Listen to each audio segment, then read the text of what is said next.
Goeiedag, ek groet jou in die kosbare naam van Jesus Christus. By die Goodwill Games in Edmonton, Canada, het 'n span van Jamaica deelgeneem aan die 400 meter aflos. Die atlete, wat in die derde skof van die wedloop sou hardloop, het 'n vriend gehad wat in 'n ander item naby deelgeneem het. En terwyl die atleet vir die aflosstokkie gewag het, het hy vir 'n oomblik opgekyk om te probeer sien hoe hul vriend in sy item vaar. Groot fout. Die volgende oomblik het die persoon wat die tweede skof van die wedloop gehardloop het, met die aflosstokkie teen hom vasgehardloop.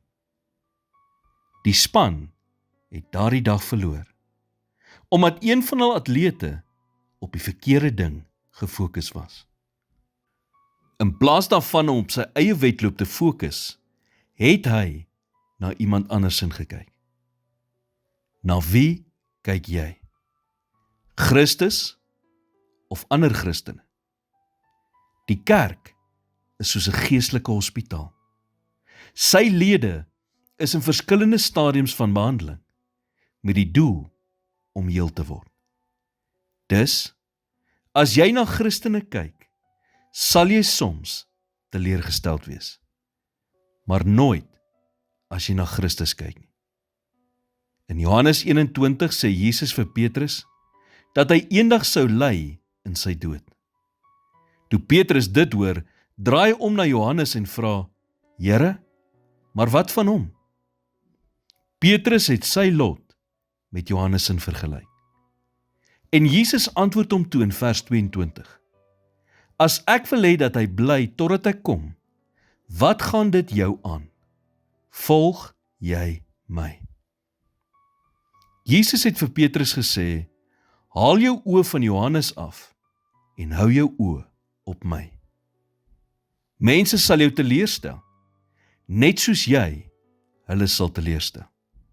Maar Jesus sal jou nooit teleurstel, as jy jou oë op hom hou en hom volg nie.